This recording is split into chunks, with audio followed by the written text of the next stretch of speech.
Welcome sur ce podcast Les Croqueuses. Je suis Pauline pour vous guider, à la fois coach, formatrice, praticienne EFT, facilitatrice de cercles, de soins rituels et de stages. Oui, tout ça. En fait, je suis exploratrice de tous les possibles. Les Croqueuses, c'est le podcast qui vous fait kiffer votre vie avec des interviews inspirantes, des bottages de fesses et 100% de motivation et de good vibes. On explore ensemble la résilience, la reconstruction et surtout, on prend beaucoup de plaisir à croquer la vie à pleines dents. Allez, prête à vibrer ? C'est parti pour une nouvelle dose de good vibes. Bienvenue dans les épisodes rediff de l'été. Depuis 1 an et demi déjà, vous écoutez chaque semaine les nouveaux épisodes, mais je sais qu'il est quasi impossible de réussir à suivre le rythme et de tous les écouter sans exception. Donc dans cette série spéciale été, j'ai choisi les épisodes qui vous ont le plus plu et qui correspondent à l'esprit des croqueuses. Et puisque vacances d'été riment aussi avec rentrée à préparer et que je sais à quel point ça peut être épuisant, alors si vous avez envie d'un été qui vous ressource et d'une rentrée sereine, j'ai créé spécialement pour vous un challenge gratuit, 21 jours pour une rentrée sereine. C'est 3 semaines pour vous accompagner et vous aider à préparer la rentrée la plus zen possible et conserver les bénéfices de vos vacances le plus longtemps possible aussi. Chaque jour, vous recevez un mail court et dynamique qui va vous booster, vous donner des idées et vous aider à baliser la rentrée pour vous et votre tribu. Pour vous inscrire, c'est super simple, vous mettez l'épisode en pause et vous filez dans les notes de l'épisode. Bonne écoute!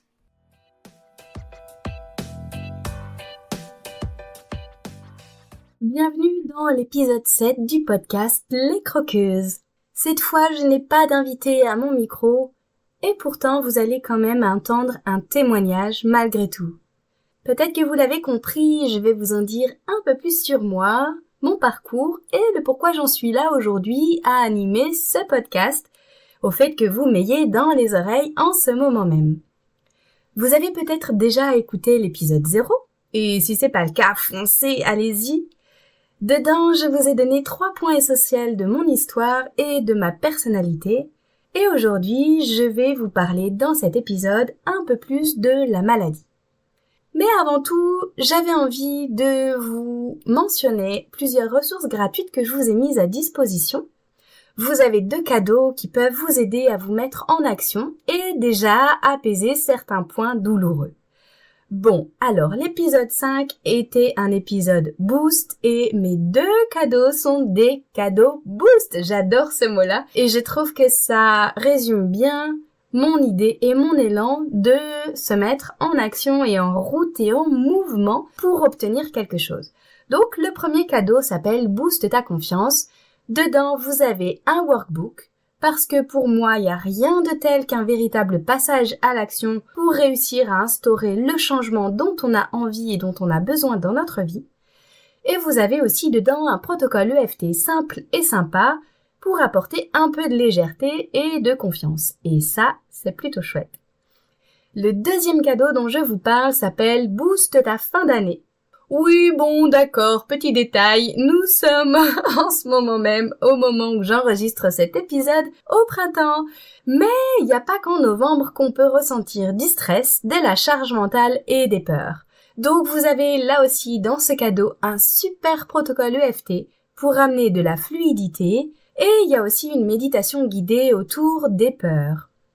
Et moi, c'est bien grâce à toutes ces approches complémentaires, aux rencontres et aux outils efficaces dont l'EFT dont je viens de vous parler, qui sont présents dans les différents cadeaux, que j'en suis là aujourd'hui dans ma vie et non pas dans un fauteuil roulant. Comment ça, je spoil la suite de mon histoire? De quoi est-ce que je suis en train de parler? Eh bien, je vous explique tout ça en 2 épisodes. Puisque j'ai choisi de faire intervenir des invités qui parlent de leur parcours, j'ai eu le plaisir moi-même d'être interviewée à plusieurs reprises sur des super podcasts. Je me suis dit que c'était important que vous sachiez un petit peu à qui vous avez affaire et pourquoi est-ce que j'ai fait ce choix-là. Donc dans cette première partie, aujourd'hui, je vous dresse un tableau plutôt général du contexte, de la situation et aussi de certains apprentissages que j'ai pu tirer de mon parcours. Et dans la seconde partie, qui sortira dans 2 semaines, on parlera davantage de ce que j'ai mis en place et de ce que j'ai testé.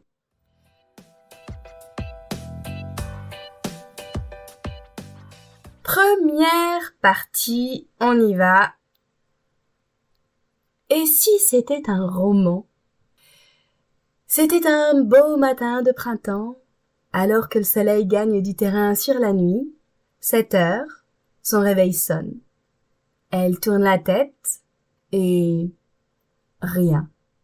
Elle ne voit rien. Et voilà, mon histoire aurait pu commencer comme ça. Ce serait le début d'un roman ou la première scène d'un film. Je suis sûre que là, vous vous êtes déjà imaginé la scène. Je trouve ça formidable pour stimuler l'imagination. Et peut-être qu'un jour, j'aurai l'envie, l'élan de vous partager moi aussi mon histoire sous forme de livre. Et peut-être que vous aussi, vous auriez une histoire qui pourrait commencer comme ça, à quelques détails près.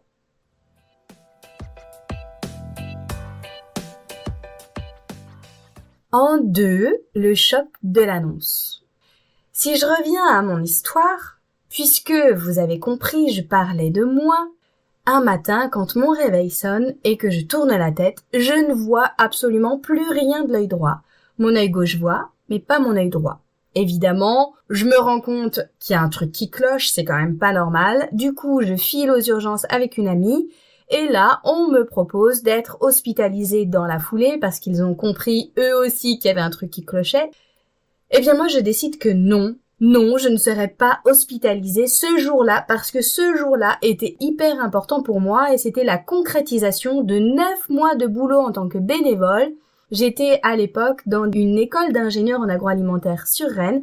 Et j'étais dans l'organisation du Fest-Noz, de la grosse fameux Fest-Noz génial qu'on organisait dans le centre-ville de Rennes qui faisait venir des super groupes de musique. J'avais tout un tas de choses à faire en tant que bénévole pour la soirée. Donc, évidemment, je dis non quand on me propose d'être hospitalisée pour pouvoir reporter ça au lendemain matin. Déjà, à l'époque, j'avais décidé avant de savoir à quoi je m'attendais, que ce serait moi qui serais aux commandes, et juste moi. Le lendemain matin, je me pointe à l'hôpital, je me fais hospitaliser, et là, on me fait évidemment tout un tas d'examens, auxquels je comprenais pas grand-chose parce que j'ai trimballé de service en service sans recevoir d'explication ou quoi que ce soit. Et donc là, le diagnostic tombe. Vous avez une sclérose en plaques, et on vous propose de rentrer dans un protocole d'essai clinique pour réduire les chances d'être en fauteuil roulant à 40 ans. Bam! Là, c'est posé. Autant dire que dans tout ce qu'on vient de me partager là, moi j'ai retenu sclérose en plaques, que soit dit en passant aujourd'hui j'appelle la plaqueuse, et je trouve que ça sonne un peu comme les croqueuses, donc j'adore. Et j'ai retenu évidemment fauteuil roulant à 40 ans. Bon là, tout mon monde s'écroule, et à l'époque j'avais 19 ans. J'ai compris en fait à la réaction des médecins et de mon entourage que c'était plutôt costaud et que ce n'était ni un rhume, ni une angine, ni une rhinopharyngite et que c'était un peu plus grave que ça. Je me décide à faire des recherches. Évidemment, je comprends l'ampleur de cette maladie. On me met en contact avec des malades et on me conseille d'aller sur des forums. Mais en fait, c'est horrible pour moi.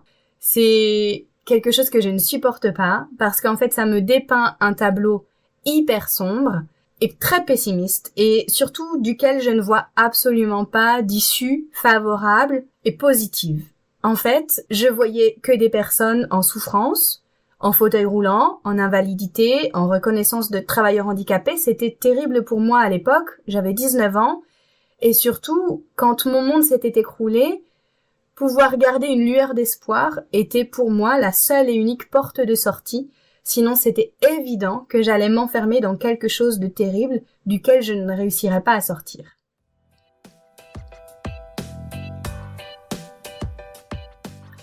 Ça m'amène au point numéro 3, ce qui change dans ma vie là à ce moment-là.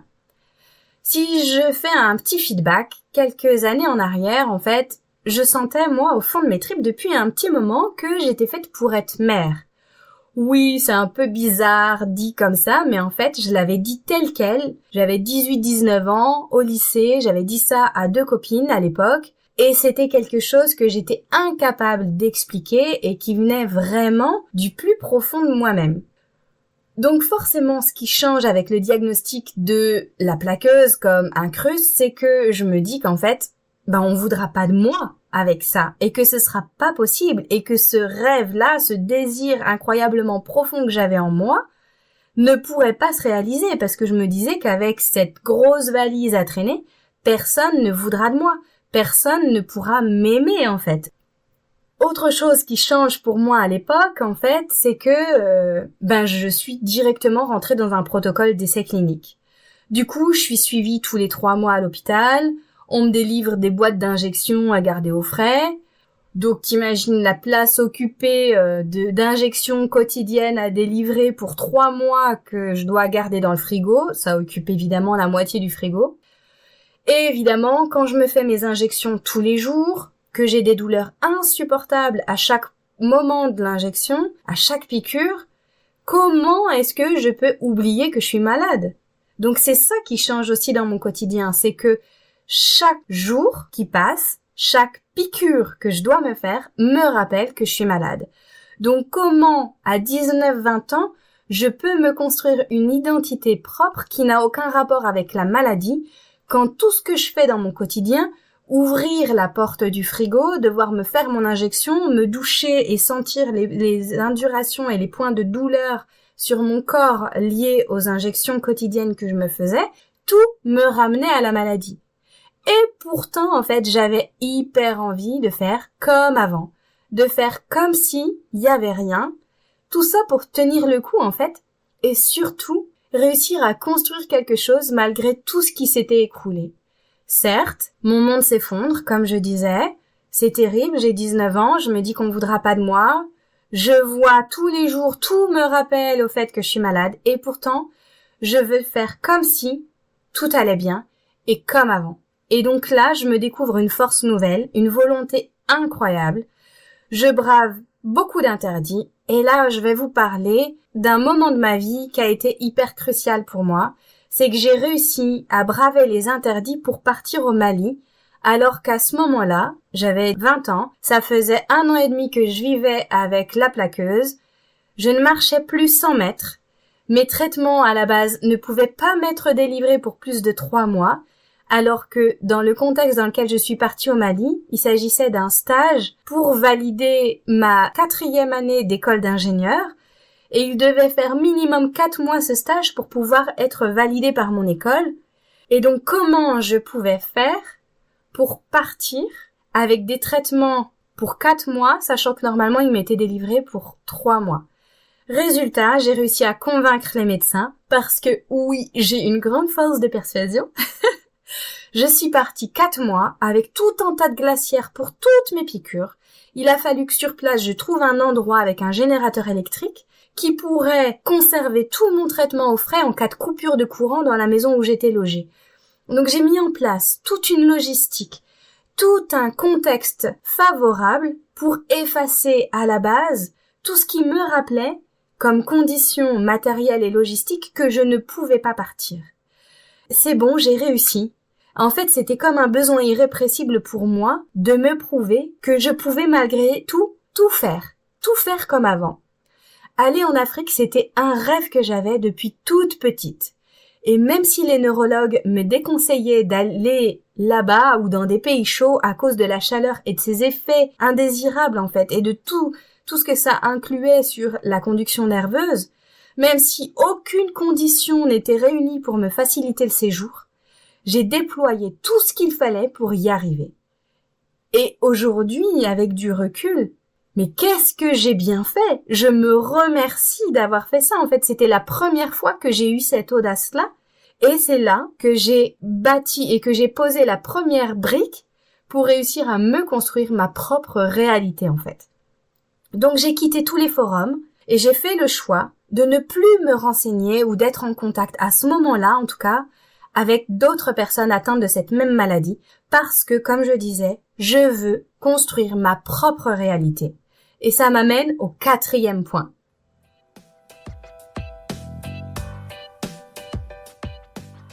Ce 4e point, c'est que tout est possible. Quand on m'a posé le diagnostic, à aucun moment je me suis plainte ou apitoyée. En fait, je ne sais pas pourquoi, mais je me suis dit aussitôt, il vaut mieux moi que quelqu'un d'autre en fait, parce que moi je m'en sortirai. C'était une profonde intuition que j'avais, que j'étais incapable d'expliquer. Dans mon quotidien, aujourd'hui, ça fait quasiment 20 ans, presque 20 ans que je vis avec cette maladie, pas encore tout à fait. Et c'était pas facile, je peux vous assurer à quel point ça a été compliqué. Ça a été un véritable parcours du combattant. J'ai fait des tas de poussées, j'ai perdu la vue de l'œil droit plusieurs fois. J'ai eu des paralysies faciales du côté de gauche, des troubles de la sensibilité, le syndrome des jambes sans repos, les jambes qui flanchent, la marche très difficile, voire même impossible. J'ai testé plein de médicaments différents. J'ai pleuré énormément, à tel point que je m'engloutissais des tonnes de tablettes de chocolat, même à ce moment-là. J'ai été en colère, hyper en colère. Je crois d'ailleurs que c'est ce qui m'a mise en action. C'est comme ça que je fonctionne, et j'ai appris à me connaître. En fait, j'ai besoin d'agir et d'espérer. Je vous ai déjà dit que j'étais quelqu'un de profondément optimiste. Dans l'épisode 0, j'en parle, et je mesure la chance que j'ai eue de ne pas perdre cet émerveillement malgré la plaqueuse. Et j'ai décidé, oui, parce que c'est un choix que j'ai fait, de ne rien m'empêcher avec ma santé. Évidemment, aujourd'hui, tout ce que je fais dans mon quotidien est teinté de mon parcours personnel. Je vis avec.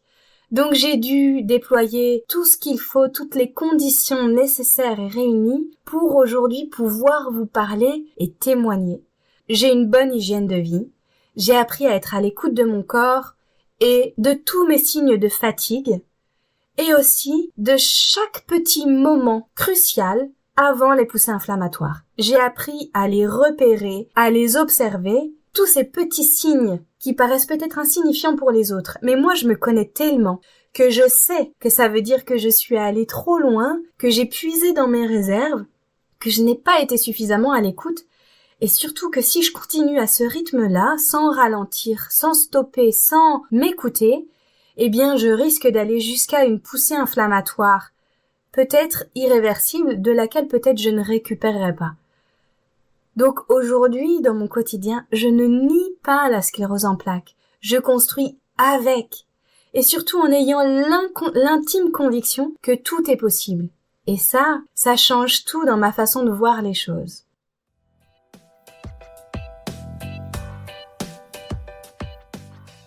C'est tout pour aujourd'hui. Et dans la partie 2, vous découvrirez tout ce que j'ai mis en place et ce que j'ai testé pour apprivoiser la plaqueuse.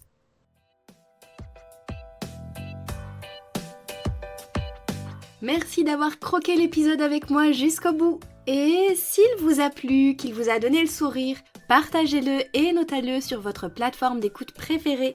Vos étoiles font briller les croqueuses encore plus fort. Ne manquez pas le prochain épisode en vous abonnant dès maintenant et croquez la vie avec gourmandise. Je vous dis à la semaine prochaine pour encore plus de pétillance et d'inspiration.